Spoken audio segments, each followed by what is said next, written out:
Mr. Osari Roja, it's nice to have you join us on the news. Thank you. So let's start by even having an understanding. Is there a legal distinction between constitutional review and a constitutional amendment under Nigerian jurisprudence? Well, it's just a mere terminology. You can say it's constitutional review, and you can also say it alteration. So it's just a mere, how will I put it now, it's a terminology. It all depends on how you use the terminology. So they all mean the same. That means it's a process of maybe amending, either taking from or adding to the Constitution. Either you reduce or you expand the provision of the Constitution. So it's constitutional, and it is also part of the legislative function of the National Assembly and the State House of Assembly to also do that. All right, so we are talking about the 1999 Constitution. Considering everything that contains in it, its interpretation and implementation, would you say that it is long overdue having to review it? Well, look, this is a very dicey question, but let me make an attempt, because if you look from the 1999 when the Constitution came into existence, there have been about 5 alterations, or should I use the word 5 amendments, and we'll give it to the 6th Assembly that made 2 efforts in amending the Constitution that brought about some drastic change in the Constitution, particularly when it comes to the transitional period in our democracy. Then you talked about the 7th Assembly, they made other alteration. They talked about the 8th Assembly, which made the most celebrated alteration, which is the not too young to run. And you look at the 9th Assembly that made several alterations. So, but you look at it from another perspective, is that if you look at the issues under discourse, some of us who are outside the context, who are outside Nigeria, were a bit worried. We are a bit worried if you look at what is on the front burner.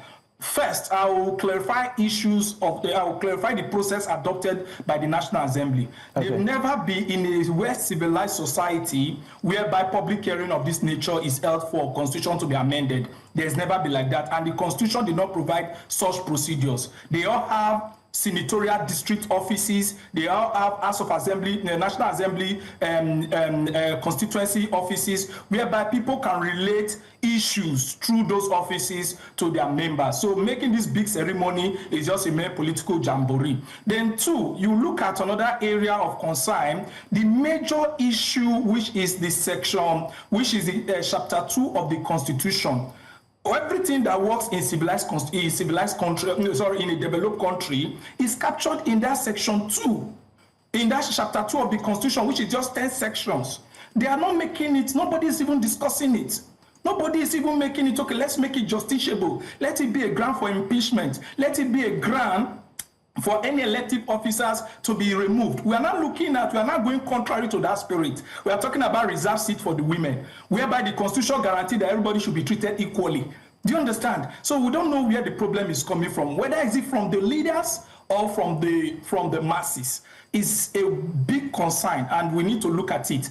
If you give me opportunity, I'll take you through the process of amendment of the Constitution. This public hearing, how many hours did they have such a meeting? How many people were heard? Were the people from the villages, did they give them opportunity? But there need to be an orientation from maybe the National Orientation Agency, the senators. Members can visit the senatorial offices in their constituency, and I think they made it so nice that I think in each local government, and what chairmen of political parties act as liaison officers to their senators, so that they present their issues. They hire a consultant to harmonize these issues and present it at the House, not what we're having here. But then, so don't you think that this gives equal and direct representation of the people, because it's meant to be a stakeholders meeting where we have people from the public space come together to have a direct discussion or dialogue with the handlers of Nigeria's constitution, rather than have some representatives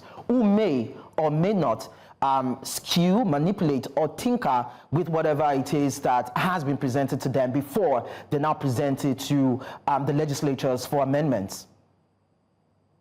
Now, let me, I think the word stakeholders, who are the stakeholders? What made them stakeholders? What are the means of selecting those people who were there?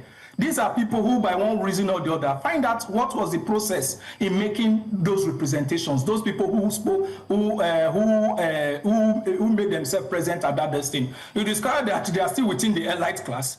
You discover that they are still within the political friendship and class of the politicians. And if I may surprise you, you discover that they are all one card-carrying member of a particular political party. Because if you are looking at stakeholders, you look at across all political parties, across all worlds, and across even communities. These are issues that make up the stakeholder. But let me give you a good example of how things work.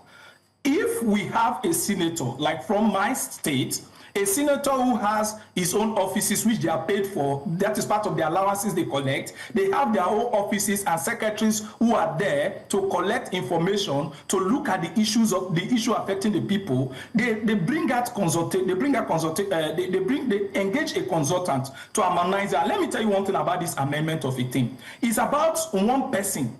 It's not what you see them coming. One person just has to initiate. That is the first process. The initiation can be from the executive branch, which is the president or the governor, can initiate such a bill, or a member of House of Reps, or a senator, a distinguished senator, to initiate. Oh, this process is necessary. Let's look at not too young to run whatever the bill that was given to Nigerians, Nigerian youth and collected from the window. You look at it. It's about a process of initiation. When the initiation is come, then you talk about the stakeholders. Now, that is why I will not tell you that there's what we call the public hearing. The public hearing brought about a that is the closest place to stakeholders, because when issues of amendments are made, there are particular areas that it touches. So those areas are the stakeholders that looks at it. It's an ongoing process. But for what I saw, and from the discourse we'll be following for the amendment, Lekon, I'll tell you, is a political jamboree. It's a big one. So basically, you're saying there's something sinister about this gathering of political top shots having to discuss with people on how to amend the Constitution. You're saying it's not something we should be looking forward to that can bring about transformation in the country. Just in about 30 seconds.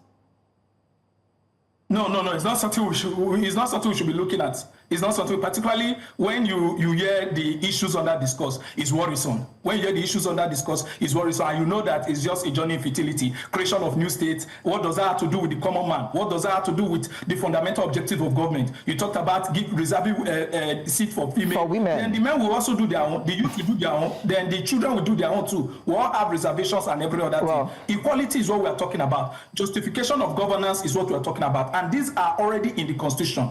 Okay. But what is the spirit? What are the attitudes towards politicians? Okay, well, I tell you that this is one thing that this country is going to sit on to unravel all the facts around it, to bring it for, most especially for the people to have an understanding of. But then we appreciate the fact that you're able to share your thoughts with us, Tohoser Wajah, with us on the news. Appreciate that.